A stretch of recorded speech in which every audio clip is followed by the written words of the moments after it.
জল্পনার অবসান। ভোটের আগে সিপিআইএমে বড় ধাক্কা। অভিষেকের হাত ধরে তৃণমূল কংগ্রেসে যোগ দিলেন প্রতীকুর রহমান। শনিবার আমতলায় অভিষেক বন্দ্যোপাধ্যায়ের সাংসদ কার্যালয়ে আনুষ্ঠানিকভাবে প্রতীকুর রহমান তৃণমূল কংগ্রেসে যোগ দেন। বিকেল 4:10 নাগাদ দপ্তরে পৌঁছে অভিষেকের সঙ্গে বৈঠক করেন প্রতীকুর। এরপরে আনুষ্ঠানিকভাবে তৃণমূলে যোগ দেন তিনি।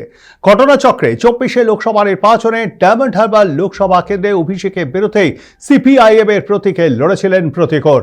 আর ঠিক তার 2 বছর পর তাঁরই হাত ধরে তৃণমূলের পতাকা তুলে নিলেন বামপন্থী এই তরুণ তুর্কে। এদিন তিনি নতুন দলে যোগ দিয়ে বলেন, বিজেপির বিরুদ্ধে লড়াইয়ে একমাত্র ভরসা তৃণমূলে, তাই এই যোগদান। এরপর তৃণমূলের সর্বভারতীয় সাধারণ সম্পাদক অভিষেক বন্দ্যোপাধ্যায় প্রতীকুরের ভূয়সী প্রশংসা করেন। এদিকে কিছুদিন আগেই সিপিআইএম এর সঙ্গে সব সম্পর্ক ছিন্ন করেছিলেন প্রতীকুর। রাজ্য সম্পাদক মোহাম্মদ সেলিমকে উদ্দেশ্য করে তাঁর লেখা ইস্তফাপত্র প্রকাশ্যে আসতেই রাজনৈতিক মহলে জোর জল্পনা শুরু হয়ে যায়। তিনি শাসক দলে যোগ দিতে পারেন এমন সম্ভাবনাও ঘুরছিল, যদিও এতদিন প্রকাশ্যে কিছু বলেননি এসএফআই এর প্রাক্তন রাজ্য সভাপতি। আর এবার সেই জল্পনাই সত্যি হলো। তবে রাজনৈতিক মহলের মতে ডায়মন্ড হারবারে এই যোগদান ঘিরে নতুন সমীকরণ তৈরি হতে পারে। এখন দেখার তৃণমূলে প্রতীকুরের ভূমিকা কিভাবে গড়ে ওঠে।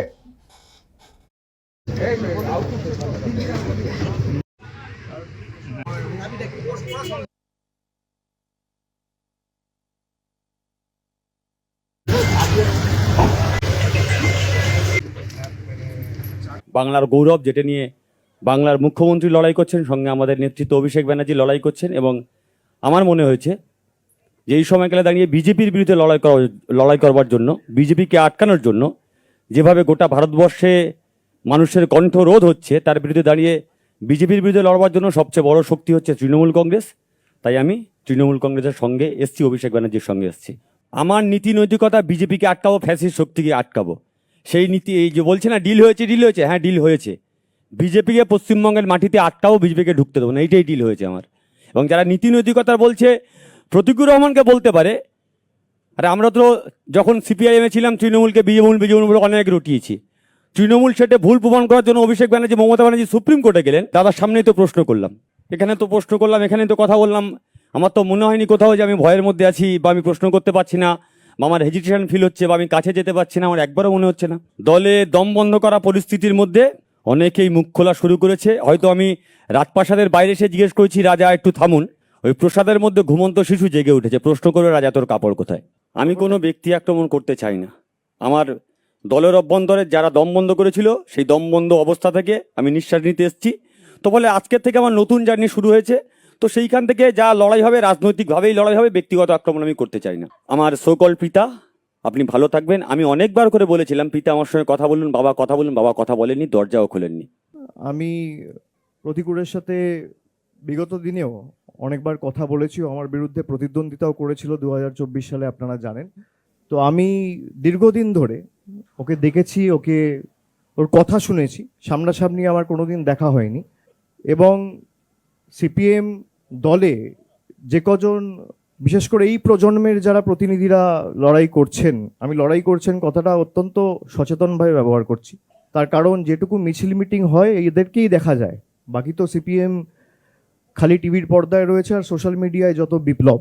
ব্যক্তিগতভাবে আমি প্রতীকুরকে দেখেছি, কোনোদিন তারা কোনো দলকে আক্রমণ করেনি। আমি 2 দিন ধরে সংবাদ মাধ্যম দেখছি, সেখানে প্রতীকুরকে বলা হচ্ছে তৃণমূলের সাথে ডিল করেছে। ডিলটা কি? ডিল তিনি বিধানসভা নির্বাচনের টিকিট পাচ্ছেন।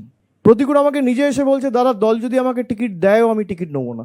আপনি একটা ছেলেকে জানেন না, আপনার সাথে যে এতদিন ধরে দল করলো তাকে আপনি চেনেনই না। আপনি তাকে আগেই ঘোষণা করে দিলেন যে সে বেঈমান, সে গদ্দার। তার কারণ আপনার কাছে সে বশ্যতা স্বীকার করেনি, আপনার হ্যাঁতে হ্যাঁ মেলায়নি, আপনার স্তাবকে পরিণত হয়নি। খুব গায়ে জ্বালা সেলিম বাবুদের। প্রতীকুররা তো সিপিএম ক্ষমতা থেকে যাওয়ার পর কার্যত রাজনীতিতে আসার সুযোগ পেয়েছে। ওর বয়স তো বেশি না, আমার থেকে ছোট, 5 বছরের। কিন্তু হঠাৎ করে বলে দেওয়া হলো ডিল করে নিয়েছে। ডিল কি? যারা বিজেপির কথায় উঠছে বসছে, বিজেপির থেকে টাকা নিয়ে বাংলায় আগুন জ্বালানোর চেষ্টা করছে, তাদের সাথে রথের অন্ধকারে মিটিং।